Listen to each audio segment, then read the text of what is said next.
他把别人的女朋友绑在椅子上，疯狂舔舐人家的2个耳垂，只为在上面留下自己的口水，然后把高压电连接到耳朵上，再用被子蒙住女孩的头，接着转动电击开关，一股强大的电流顺着女孩耳朵，在她身体里反复乱窜。女孩被折磨得生不如死，双脚控制不住的颤抖，大小便也在这时彻底失禁，而男人则在一旁淡定地吃着炸酱面，直到臭味弥漫整个房间，他才停止对女孩的电击。虚脱的女孩开始不停求饶，可她房间里的一张照片又重新燃起男人心中的怒火。于是他再次给女孩盖上被子，接着把电流开到了最大，仅仅不到1分钟时间，女孩就被活活电死在了自己家里。友情提示：这绝对是一部能看到令人窒息的影片，也是韩国著名导演朴赞郁复仇3部曲的开山之作。而相比于老男孩和亲切的金子，这部我要复仇则更加直接，更加血腥暴力，同时也是后劲最大的一部。多起惨无人道的命案，凶手和受害者却全都是无辜的好人。而这一切还要从这张买卖器官的小广告说起。男主阿伟是个患有先天性聋哑症的残疾人，再加上自幼父母双亡，只能跟唯一的姐姐相依为命。而姐姐为了供阿伟上残疾人学校，很早就步入社会打工，可因为长期的高强度劳作，导致他患上了严重的肾衰竭，不仅没了收入来源，还每天疼得死去活来。唯一的治疗方法只有换肾，于是阿伟就想着把自己的肾献给姐姐，可手术费却高达1000万韩元。没办法，为了让姐姐活下去，他只能放弃自己的学业，在工厂里开始了没日没夜的工作。然而麻绳专挑细处断，厄运只找苦命人。由于金融危机的爆发，所有工厂都开始进行裁员，而作为残疾人的阿伟自然就成了首选对象。不过好在工厂给了一笔遣散费，也勉强够给姐姐换肾。可就在即将手术时，医生却带来一个坏消息，阿伟的血型跟姐姐的并不匹配，也就是说，现在光有钱是不行的，必须得等一颗合适的肾源。阿伟可以等，但姐姐的病情却等不了了。而就在阿伟绝望之际，公厕里的小广告让他看到了一丝希望。阿伟按照上面的提示，手拿玫瑰与对接人见了面，随后就被带到了一所烂尾楼。迎接他的是一位大妈，她说可以给阿伟提供合适的肾源，但1000万韩元是远远不够的，必须还得用阿伟的一颗肾作为抵押。此时阿伟一心只想着救姐姐，并没意识到这群人的阴谋，直到他全身赤裸的在烂尾楼醒来，才发现自己不仅少了个腰子，连姐姐的救命钱也被骗没了。而这还不是最绝望的，因为就在21天后，医院突然联系到阿伟，说找到了一颗跟他姐姐匹配的肾，5天后就可以安排手术。听到这个消息，阿伟是既开心又无助。现在手术费成了最大难题，他只能找女友寻求帮助。当女友得知他干的这些蠢事后，对着他就是一顿拳打脚踢，但冷静下来后，又开始和阿伟商量来钱快的方法，最终决定绑架阿伟前老板的女儿。起初阿伟并不同意，但女友却开导他，我们只是拿需要的钱，又不会伤害人质，另外那笔钱对于富人来说根本不算什么，但对我们来说可是一条人命啊。阿伟一想的确是这么回事，于是便同意了女友的想法。第2天就来到厂子门口踩点，结果却刚好看到有人闹事，原来闹事者也是被裁员的工人。为了重新回到工厂，他甚至用刀子在老板面前自残。而阿伟看到这一幕，瞬间觉得女友的方法行不通了，因为他也是刚被裁员下来的，如果绑架了老板的女儿，警察第一个想到的肯定会是他，所以他想要放弃这次行动。但女友却根本不同意，因为他想到一个更好的办法，既然横竖都是绑架，那不如绑架老板朋友的女儿，反正他们都是开工厂的有钱人，换个目标又有什么关系呢？很快，老宋的女儿就被诱骗到了公园，在玩了一次跳绳之后，就跟着阿伟回到了家里。阿伟骗姐姐说这是工友的孩子，工友因为出了车祸，所以让他帮忙照顾几天。姐姐听后也没多想，因为女孩在这里玩得非常开心，根本就不像被绑架来的。见此情景，阿伟那颗担忧的心也得到了缓解，还亲手给女孩做了个礼物。然而女孩刚说完谢谢，他就一把将项链抢走，甚至还用拳头恐吓。女孩瞬间被他凶狠的样子吓哭。阿伟则借机拍了很多张照片，然后才重新把项链送给女孩，并且换来了她手中的洋娃娃。接着就把这些东西全寄给了老宋，并在勒索信中威胁道，只要2000万就能把女儿救回家，要是敢报警他立马撕票。而老宋为了安全的救出女儿，只能乖乖把钱放在约定好的位置，并且用手捂住了自己的双眼。阿伟见状从后面走出来，用塑料袋套住了老宋的头，又用绳子把他绑在了杆子上。阿伟拿着赎金回到家，现在终于有钱给姐姐治病了。想到这一切都是女孩的功劳，于是对着女孩的脸就亲了一口，然后又让女孩坐在自己身上玩耍。谁知女孩却在这时递给他一张纸条，这是姐姐洗澡前让他交给阿伟的。而当阿伟看到里面的内容后立马慌了，赶紧起身来到浴室，可惜还是晚了一步，姐姐已经停止了呼吸。原来在阿伟外出交易的时候，姐姐在他的脏衣服里发现了裁员文件，再加上弟弟最近的反常表现，还有家中突然出现的小女孩，姐姐已经猜到了阿伟的真实目的。为了不让他继续错下去，于是便选择了割腕自杀。看着姐姐冰凉的尸体，阿伟在这一刻彻底崩溃。然而悲剧只不过才刚刚开始。第2天，阿伟把姐姐的遗体带回了老家，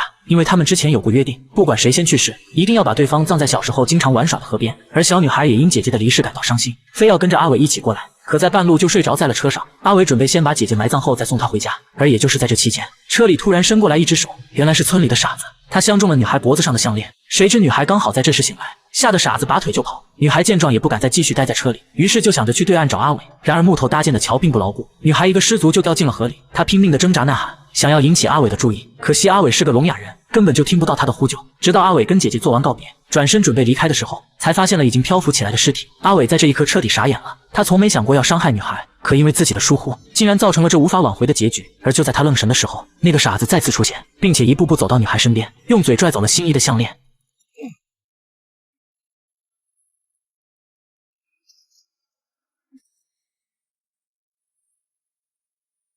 阿伟抱起女孩的尸体，把她放在岸边后就离开了，因为他要去报仇。他把所有错都怪罪到了贩卖器官的组织身上，要不是被他们骗，他就不会去绑架女孩，姐姐也就不会自杀。而与此同时，老宋也在想着报仇。他本以为按要求交了赎金，女儿就能安全的回家，可没想到在见面时却成了具尸体。经过解剖得知，女孩溺水后有足够的时间抢救，这样的结果令老宋更加崩溃。他发誓一定要将凶手碎尸万段。很快，警察在女孩遗物里找到一张画纸，这是阿伟姐姐生前送给女孩的，并且上面还写了地址，让女孩以后有时间就过来找她玩。然而当警察来到阿伟的出租屋，却发现这里早就已经被搬空，一点有用的线索都没有。原来阿伟为了找那帮骗子报仇，变卖了家里所有值钱的东西，已经做好了不是你死就是我亡的打算。他找到自己的女友，让她假扮成要卖肾的客户，联系到了那帮骗子，并且以同样的接头方式被领到了组织的窝点。接着女友谎称自己没有带够钱，以回家取钱为借口成功脱身。而摸清了他们的藏身地后，接下来就是阿伟一个人的表演了。他先在商店买了根棒球棒，然后趁对方小弟外出买饭回来，用钥匙打开大门的时候，悄悄从后面一棍子敲晕了小弟。屋里的大妈顿时就傻了眼，另一个小弟见状立马走上前，本以为打掉阿伟的武器，再掐住脖子就可以将人制服，谁知阿伟却在这时邪魅一笑，紧接着用双腿锁住小弟，掏出螺丝刀插进了对方的颈动脉。而当螺丝刀被拔出的瞬间，鲜血如同高压水枪般喷射而出，小弟就这样一脸震惊地倒在了血泊中。大妈被这一幕吓得浑身颤抖，而更让她恐惧的是，阿伟又将门外的小弟拖进屋内，当着大妈的面把小弟脑袋砸了个稀巴烂。而大妈自己的下场则更加惨烈，阿伟将她杀害之后，还把她的腰子取出来，硬生生吃进了肚子里。就这样，贩卖器官的组织被阿伟一个人团灭。但此时的阿伟并没意识到，一场针对他的报复行动也已经开始了。而至于老宋怎么知道的凶手是阿伟，全是因为当初的那个傻子。原来老宋在女儿溺亡的河边寻找线索时，无意间发现了阿伟姐姐的尸体。就在他疑惑之际，傻子突然冒了出来，而他脖子上的项链瞬间引起了老宋的注意。拿出女儿被绑时的照片一对比，果然是同一条项链。难道女儿的死跟傻子有关吗？于是他来到收养傻子的福利院调查，竟然真有了新的线索。别看傻子平时疯疯癫癫，但他的记忆力却非常好，并且有着高超的绘画能力，居然把那天看到的场景全画了下来。老宋猜测画中的绿毛应该就是凶手，这具女尸也一定和他有某种关系。果不其然，通过对姐姐的尸检，很快就锁定了阿伟的身份。老宋第一时间找到女友的家里，还将人绑在了椅子上。起初他只是想知道阿伟的下落，并没有真的想杀害女友。可即便是面对电击的折磨，女友依旧不肯透露阿伟的信息，甚至还声称自己背后有个神秘组织。他已经把老宋的照片发给了他们，如果自己遭遇不测，那么老宋一定会付出代价。可惜他太小看老宋了，因为自从女儿去世之后，老宋就跟妻子离了婚，并且把家产全分给了妻子，净身出户的目的只为给女儿报仇。现在又怎会害怕这小小的威胁？见女友实在是不肯松嘴，老宋只好先送她去地府陪女儿。等报完仇的阿伟回来后，女友的尸体刚好被警察抬进电梯。此时阿伟并不知道发生了什么，只顾着捂住自己不断渗血的伤口，直到遮盖尸体的白布掉落，他才得知女友已经离开了人世。虽然心中无比的伤心绝望，但警察和他仅一人之隔，阿伟能做的只有把手伸进担架，然后偷偷抓起女友的手，用这种方式做最后的告别。他知道这一切都是老宋干的，于是便决定把女友的仇也一起报。可就当他在老宋家门口守株待兔时，老宋也已经拆掉了他家的防盗窗。两人就这样在彼此家里等了整整一天。最终由于阿伟的伤口实在疼痛难忍，他便准备先放弃这次计划。可没想到刚回到家，就看见了在屋里睡着的老宋，于是他提前做好战斗姿态。然而就要打开门冲进去的瞬间，阿伟突然浑身抽搐的倒在了地上。原来老宋早就在肛门上安装了高压电击，他将晕倒的阿伟拖进屋内，在确认了是害死女儿的凶手后，老宋狠狠给了他一脚，紧接着又是一顿疯狂的嘴巴子，甚至拿起刀对准了阿伟的脖子。可转念一想，如果就这么痛快的杀掉他，根本就解不了自己的心头之恨。于是老宋想到了一种相当残忍的复仇方式，他把阿伟带到了女儿溺水的河边，等阿伟彻底清醒过来后，再把他拖进水里。也许是河水太过于冰冷，也可能是出于害怕或愧疚，反正此时的阿伟止不住的颤抖，而老宋见状则用刀子帮他松了绑，并且说了这么一番话너 착한 놈인 거 안다. 그러니까